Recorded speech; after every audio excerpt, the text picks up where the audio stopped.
This deep dive is specially produced by the Critical Care Education Foundation's Knowledge Hub project for you, with the intention of providing a vital learning opportunity for doctors. It supplements the other material and self-assessments available on the CCEF Knowledge Hub project. Welcome to the deep dive. Today we're embarking on a really crucial mission to cut through the complexities of intracranial pressure, or ICP. We're going to decode the silent language of the brain under pressure, exploring its fundamentals, the crucial monitoring techniques, and critically how we manage it when things go awry. Our goal is to empower you to move from reactive to truly proactive critical care. And that proactive approach is, well, it's absolutely vital.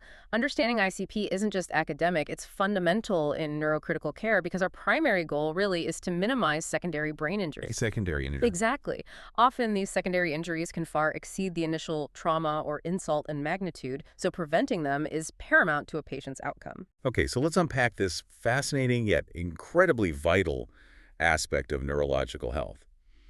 When we talk about intracranial pressure, ICP, we're simply referring to the pressure inside the skull, right? Inside the cranial valve. That's it. Normally, we're looking for it to be, below 15 millimeters of mercury, with an upper limit maybe around 20. Yeah, roughly. Below 15 is good. 20 is sort of the upper limit of normal we often watch. And it's dynamic, too. It naturally fluctuates. Breathing, coughing, even just changing head position can affect it. But the danger comes when it stays high. That's the critical point. Sustained elevations in ICP, well, they can lead to devastating consequences. You're looking at compression of vital brain structures, impaired cerebral perfusion because the blood vessels get squeezed. Leading to ischemia. Exactly. Irreversible ischemia, and ultimately brain death if it's left untreated. Our entire neurocritical care goal revolves around minimizing those secondary brain injuries. Okay, here's where it gets really interesting for me. The brain's amazing, but ultimately limited. Ability to cope with that pressure. You mentioned the cranial vault. In adults, it's essentially a closed, non-compliant structure. Right. A fixed box, basically. Except for, rare exceptions like the foramen magnum or maybe if a patient has had a craniectomy. But generally, it's a fixed space. And that's a vital point because it leads us directly to the Monroe-Kelly doctrine. You have to think about the cranial volume having three main components that need to balance out. Okay. There's the brain tissue itself, the parenchyma, that's the bulk of it, maybe 88%.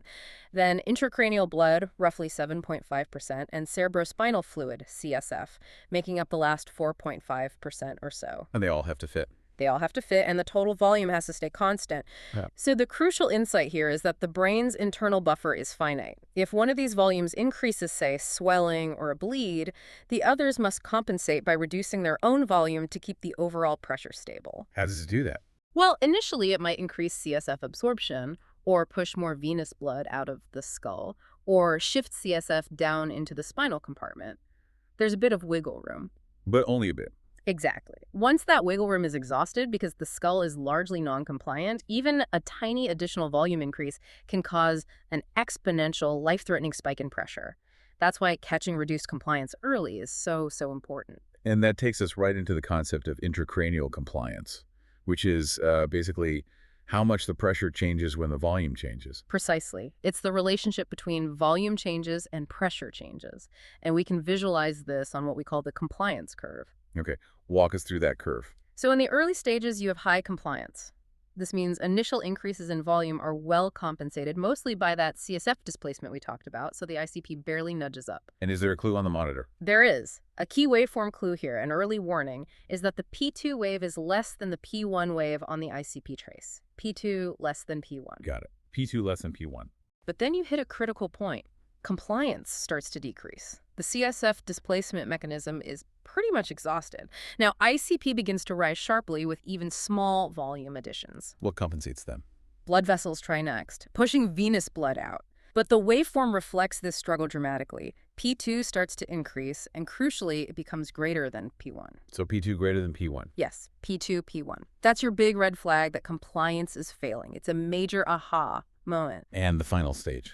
Finally, in the late stage, compliance is completely exhausted. Any compensation is overwhelmed.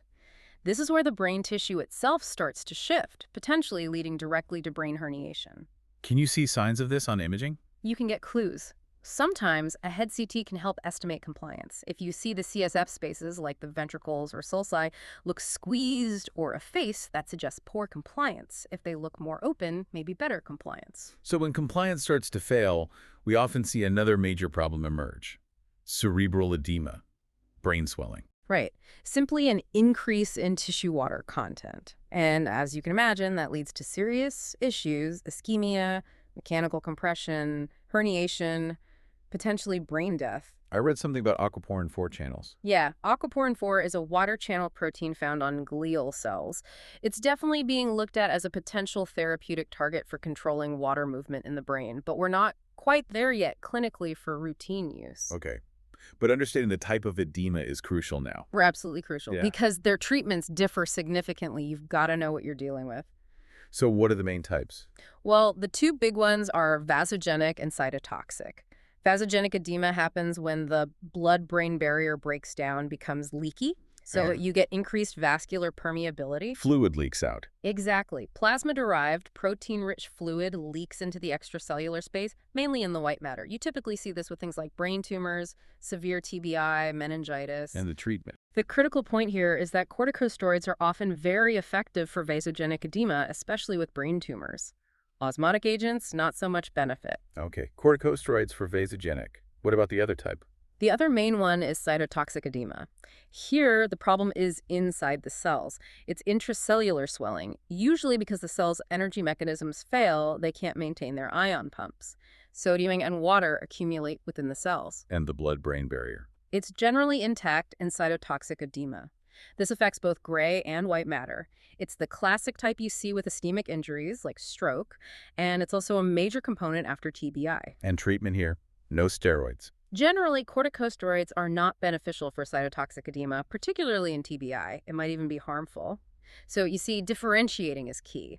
There are other types too: ischemic, hydrostatic, interstitial or hydrocephalic edema, osmotic edema, each with its own mechanism. Makes perfect sense. Knowing the type guides the therapy. But it's not always diffuse swelling, is it? Sometimes you get localized pressure issues. That's right. You can get brain tissue displacement, or BTD, and the really dangerous herniation syndromes. And it's important to realize BTD can occur without a significant global rise in ICP, especially if you have a focal lesion, like a tumor or a bleed, pushing things around locally. How does that cause damage? Well, a few ways. It can directly squeeze local blood vessels, impairing perfusion. It causes direct mechanical injury to the displaced tissue.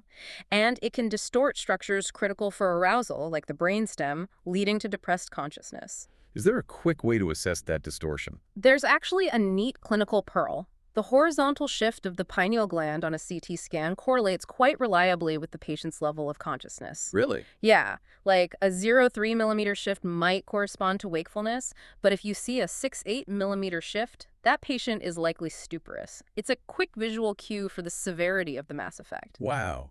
So knowing that localized pressure can have such an impact, what does this mean clinically?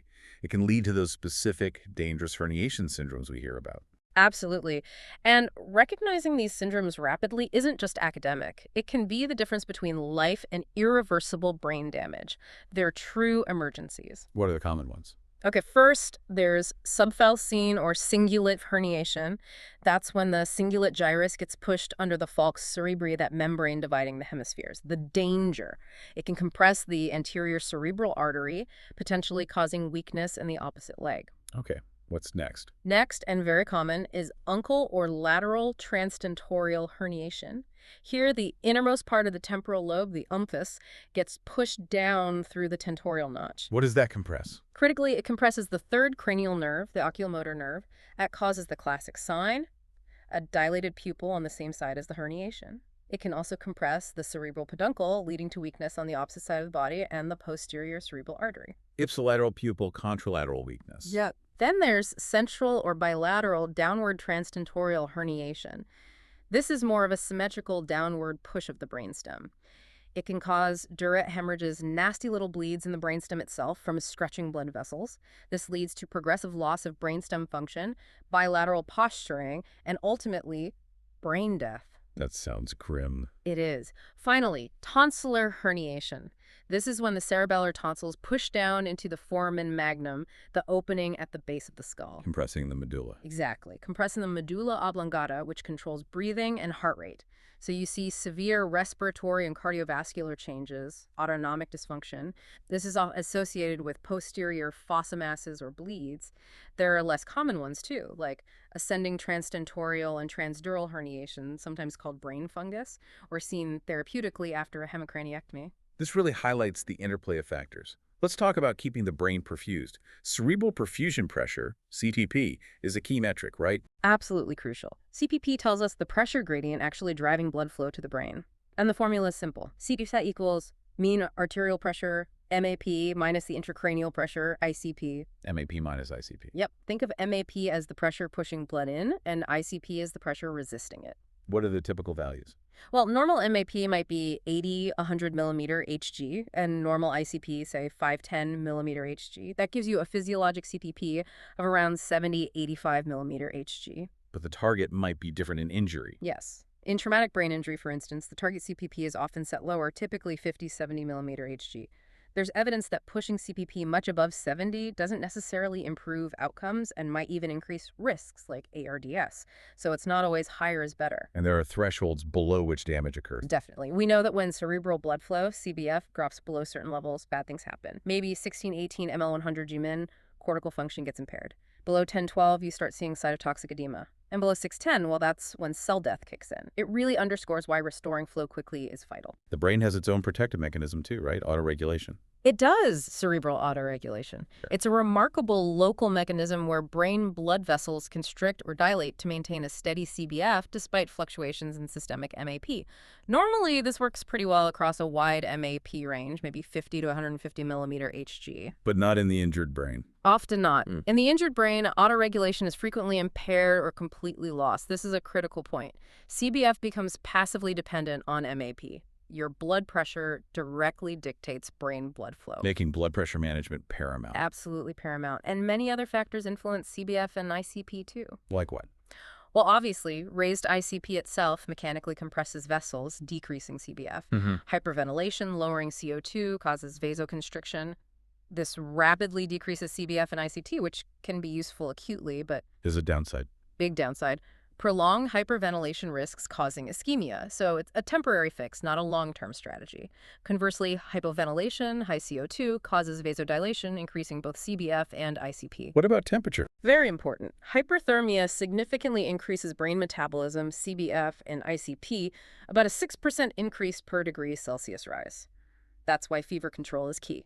Hypothermia does the opposite, which is why it's used therapeutically. And oxygen. Hypoxia, specifically a PaO2 below about 50 millimeter Hg, triggers vasodilation, increasing CBF and ICP.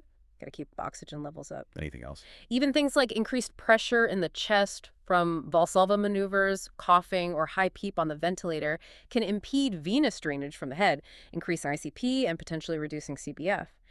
And remember that linear relationship between PASO2 and cerebral vascular resistance. Small changes in CO2 have big effects. And sometimes we see those dramatic ICP spikes called plateau waves. Ah, yes, plateau waves or Lundberg A waves. These are sudden, sharp, sustained increases in ICP, often shooting up to 50, 100 millimeter Hg and lasting for minutes. What causes them? They typically occur in patients with very poor intracranial compliance. The thinking is they might represent a runaway vasodilation, maybe an uncontrolled autoregulatory response, perhaps triggered by a transient drop in blood pressure or CPP. And they're dangerous. Extremely dangerous. They signify that the brain is right on the brink, with severely compromised compliance. The key is rapid recognition and treatment, usually by aggressively supporting blood pressure to restore CPP and help abort the wave, preventing further ischemia. Okay, so given all these complexities and dangers, why exactly do we monitor ICP? What pushes us to actually put a monitor in? Good question. We monitor when there's clinical concern for intracranial hypertension, obviously, or based on the type of brain injury, severe TBI is a classic indication. Also, concerning findings on CT scans like midline shift, compressed basal cisterns, particularly if the patient can't be reliably examined neurologically, maybe they're deeply sedated or paralyzed. So, comatose TBI patients with abnormal CTs. Yes, current guidelines strongly recommend monitoring in that group. And what devices do we actually use to get inside the vault and measure this pressure? The gold standard, the one we compare everything else to, is the external ventricular drain, or EVD. It's a catheter placed directly into one of the lateral ventricles in the brain. Advantages. It's considered the most accurate and reliable. Plus, a huge advantage is that you can drain CSF through it to actively treat high ICP. You can also instill medications if needed. Disadvantages. Risks. Risks include hemorrhage during insertion, and infection ventriculitis is a significant concern, with rates typically cited around 6–11%. And you need to zero the transducer correctly, usually at the level of the external auditory canal, to get accurate readings. What other options are there? Intraparenchymal monitors are another very common and reliable option. These are small probes inserted directly into the brain tissue. Benefits of those. They're generally less invasive to place than an EVD, might have slightly lower infection rates, and they remain reliable even if the ventricles are collapsed or slit-like, which can make EVD placement tricky. The downside. The main disadvantage is you cannot drain CSF with an intraparenchymal monitor. It only measures pressure. Are there other types? I've heard of subdural or epidural monitors. Yeah, those exist along with subarachnoid bolts, but it's really crucial to emphasize that these methods, subdural, subarachnoid, epidural, are now considered unreliable for accurate ICP measurement. They often underestimate ICP, especially at higher pressures. So for clinical decision-making, it's really EVDs or intraparenchymal monitors. Okay, EVD or parenchymal. And you mentioned earlier that the waveform itself tells a story, beyond just the number. Absolutely. The ICP waveform provides invaluable information about compliance. A normal waveform looks a bit like an arterial pulse that's ballistic. It has 3 peaks: P1, percussion wave, P2, tidal wave, and P3, dicrotic wave. Normally, P1 is the tallest peak. P1, P2, P3. Right, but when compliance starts to decrease or ICP rises, that P2 wave starts to get taller. And the critical sign we look for is when P2 becomes greater than P1. The P2, P1 sign again. Exactly. That P2-P1 relationship is a strong indicator of reduced compliance. You might also see the overall pulse amplitude increase, and the whole waveform can look more rounded. Analyzing these waveforms is critical because it can give you an early warning that things are getting tight before the absolute ICP number hits a dangerously high level. It allows for earlier intervention. That's fascinating, seeing those subtle shifts. Now, beyond just ICP, what other advanced tools can give us an even deeper look at brain health? Help us make more precise decisions. Yeah, we have several adjunct monitors that give us different pieces of the puzzle. They're really powerful when used together. Like what? Okay, there's brain tissue oxygen pressure, or PbTO2. This involves a probe placed in the brain tissue that directly measures the partial pressure of oxygen available to the cells. What's a concerning level?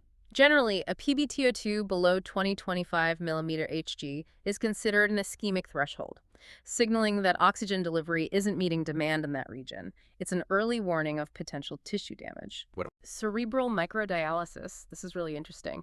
A special catheter is placed in the parenchyma, and it slowly samples the extracellular fluid. We can then analyze levels of crucial substances like glucose, lactate, pyruvate. Metabolic markers. Exactly, especially the lactate to pyruvate ratio, which is a sensitive marker of anaerobic metabolism, hence ischemia. We can also measure glutamate, an excitotoxin, and glycerol, a marker of cell membrane breakdown. The huge benefit here is potentially identifying ischemic changes before they cause irreversible neurological deficits. Lots of proactive. Then there's jugular venous oximetry, SJVO2.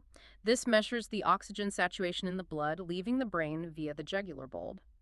Normal is typically 60–80%. How do you interpret that? If SJVO2 is low, say below 60%, it means the brain is extracting more oxygen than usual, suggesting that blood flow might be insufficient, ischemia. If it's high, above 80%, it could mean blood flow is excessive relative to demand, or that the brain isn't utilizing oxygen properly, maybe due to cell death or dysfunction. The limitation is it's a global measure, so it can miss regional problems. Okay. What about seizures? That's where continuous video EEG, CVEEG, comes in. It's non-invasive, using scalp electrodes. Its main role in the ICU is detecting subclinical or non-convulsive seizures. These are surprisingly common, affecting maybe up to a third of neurocritical pair patients, and they can worsen brain injury without any obvious outward signs. And non-invasive checks. Transcranial Doppler, TCD ultrasound is great for that. It measures blood flow velocities in the major cerebral arteries. We can calculate things like the pulsatility index, PI, which gives a non-invasive estimate of downstream resistance, correlating somewhat with ICP and CTP. It's good for trending. And brain temperature. Yes, we can place brain temperature probes. We know the brain usually runs a bit hotter, maybe zero point 0.5 to 2 degrees Celsius higher than core body temperature, and fever is consistently linked to worse outcomes after brain injury. Why is fever so bad? Because brain metabolism, the CMRO2, increases significantly with temperature roughly 10% for every 1 degree Celsius rise above normal. That increased demand can be detrimental when the brain is already struggling. So, tight temperature control is a key therapeutic goal. Using all these tools together gives us a much richer picture than just ICP alone. Okay, that makes sense. Now, let's shift focus to the concrete steps for managing elevated ICP. This starts with initial patient stabilization, right? The basic ABCs or CABs now, and C-spine if needed. Absolutely. Foundation first. Then, airway management becomes critical in these patients. What are the key considerations before intubation? Okay, pre-intubation. Head up 30-45 degrees if possible without compromising spine safety. Ensure they have good IV access, isotonic crystalloids running, have vasopressors immediately available because intubation can cause hypotension. Choose induction agents carefully. Drugs like propofol, fentanyl, and a non-depolarizing paralytic like vecuronium are often preferred as they tend to have less impact on ICP or can lower it. What about pre-treatment for high ICP? Yeah, if you strongly suspect or know ICP is high, consider giving a pretreatment bolus of either mannitol, like 1 g/kg, or hypertonic saline, like 23.4%, maybe 1 ml/kg, just before intubation to blunt any potential ICT spike. And the absolute key during the procedure is to avoid hypotension and drops in CPP. And after intubation? Immediately get the head elevated again. Maintain MAP goal typically above 80 millimeter Hg, or target that CPP range of 50 to 70 millimeter Hg. Keep oxygen saturation high, SpO2 94%, or if you have brain ox monitoring, keep PbTO2 20 millimeter Hg. Use brief controlled hyperventilation only for acute dangerous ICP spikes while aiming to keep baseline ICP below 22 millimeter Hg. Fluid management is another key pillar. You mentioned avoiding hypotonicity. Critically important, maintain euvolemia, but strictly avoid hypotonic fluids like D5W or half-normal saline. These can worsen cerebral edema, stick to isotonic or even hypertonic solutions like normal saline, 0.9%, or potentially 3% saline for maintenance if needed. Monitor serum sodium closely, often aiming for the high normal range, maybe mid-140s. What about other general supportive measures? Yes, several things. Sedation is usually necessary. Use short-acting agents like propofol or dexmedetomidine. Titrate it to light sedation, maybe a RAS score of -2, enough for comfort and ventilator synchrony, but allowing for neurological exams if possible. Pre-medicate before stimulating procedures. Glucose control is vital. Hyperglycemia is bad for the injured brain, so target maybe 120, 160 mg/dL. Implement DVT prophylaxis. Ensure normal coagulation. Start early enteral nutrition if the gut is working. And temperature control is huge. Aggressively treat fever, maintain normothermia, generally less than 37 degrees C. Okay, those are the foundational pieces. Now let's get into the specific neuromedical ICP management strategies. What's first line? If an EVD is in place, CSF drainage is often the first and most direct way to lower ICP, especially if hydrocephalus is present. You can set it to drain continuously or intermittently against a certain pressure level, often removing maybe 10-15 milliliters per hour, sometimes more. Just remember to close the drain briefly when measuring the ICP for an accurate reading. And definitely avoid lumbar puncture. If you suspect high ICP, it can precipitate herniation. Then the osmotic agents. Right, hyperosmolar therapy. This is a cornerstone. The two main players are mannitol and hypertonic saline, HTS. How does mannitol work? Mannitol is an osmotic diuretic. It increases the osmolality of the blood, drawing water out of the brain tissue across the intact blood-brain barrier into the vessels. It also reduces blood viscosity transiently and might cause some reflex vasoconstriction, reducing cerebral blood volume. When is it used? It's often considered first line for acute elevations of ICP in TBI, subarachnoid hemorrhage, intracerebral hemorrhage, large strokes, even acute liver failure. Dose is typically given as an IV bolus, often 0.5 to 1 gram per kilogram, usually using a 20% solution, infused over maybe 30 minutes for maximal effect. Downsides to mannitol.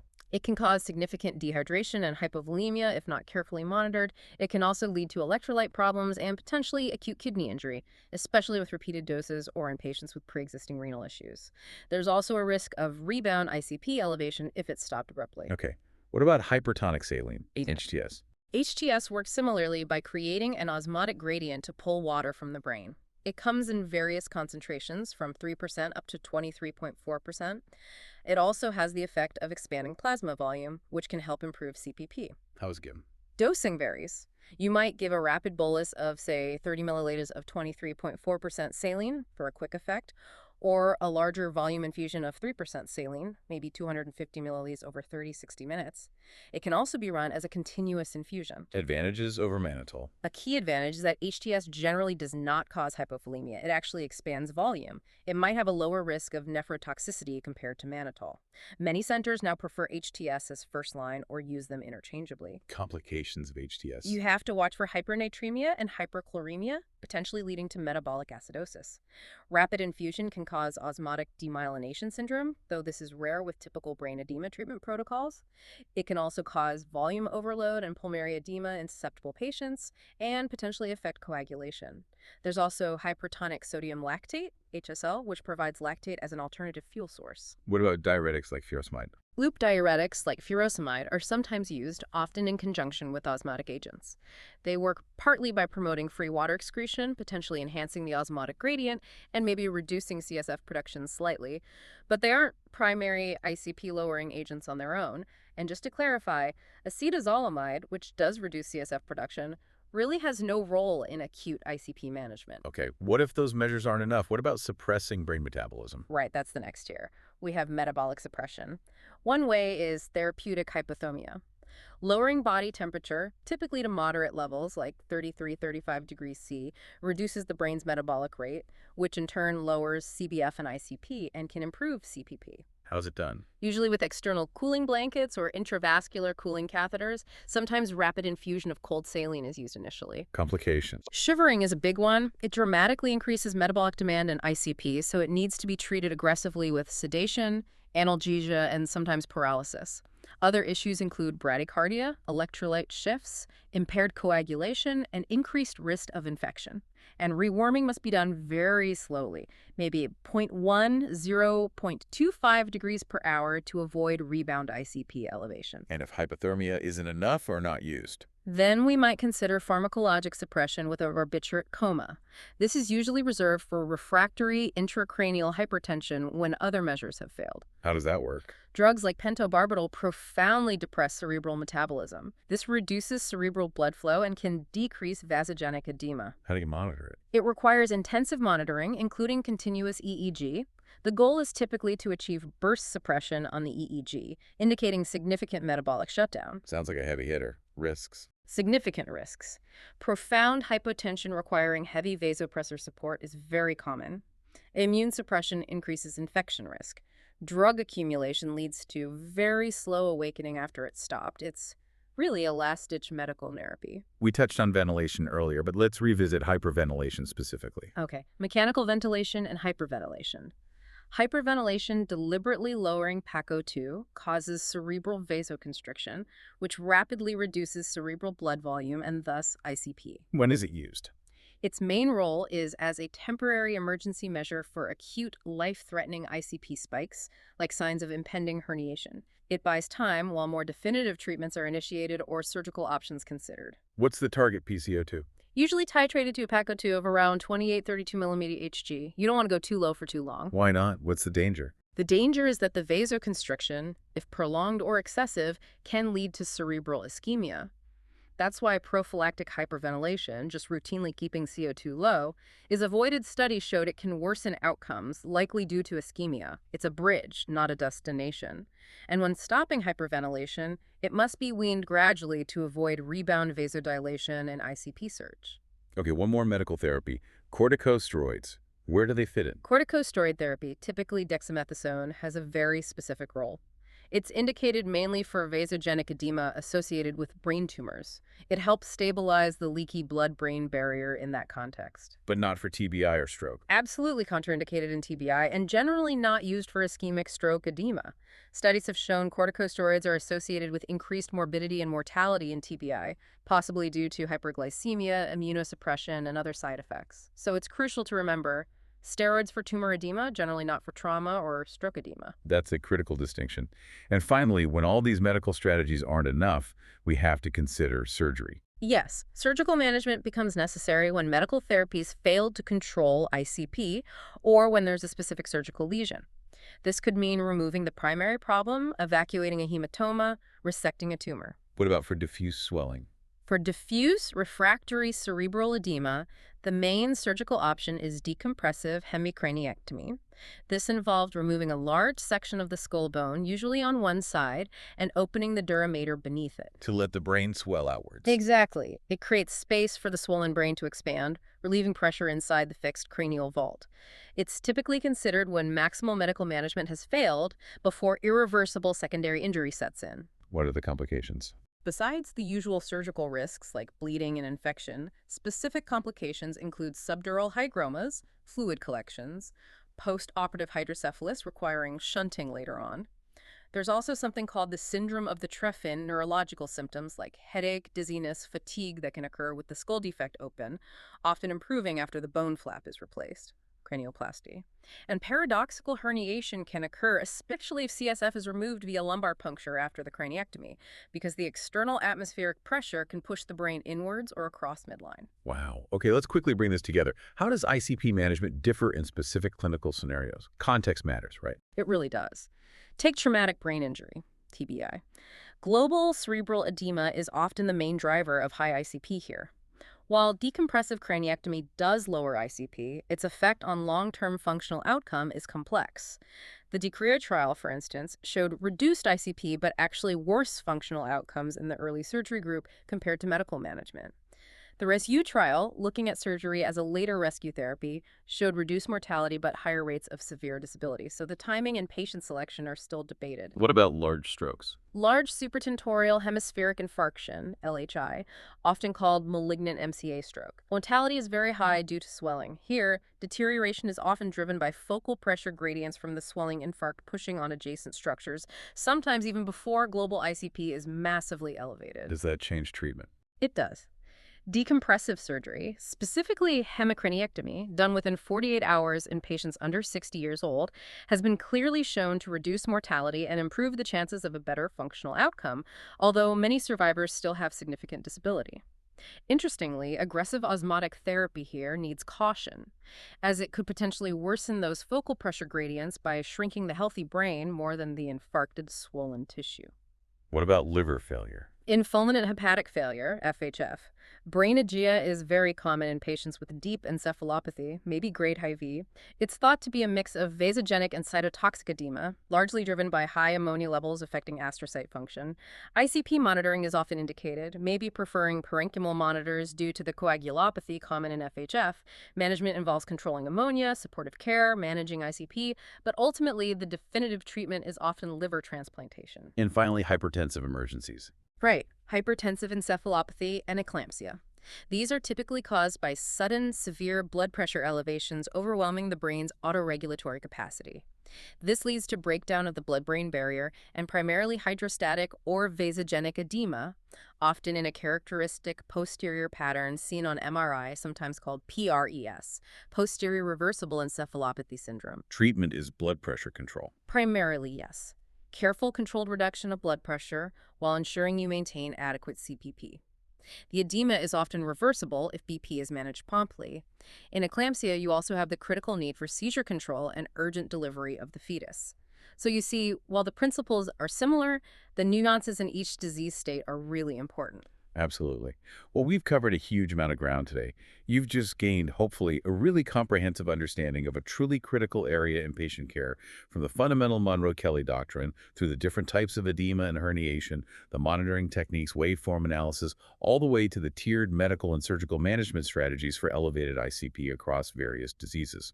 Yeah, it's a lot, but if we connect this to the bigger picture, it really is about understanding that delicate balance within the brain. It's about appreciating how our interventions, whether it's giving fluids, adjusting ventilation, administering drugs, or surgery, how they can tip that balance either towards recovery or potentially risk further harm if not applied thoughtfully.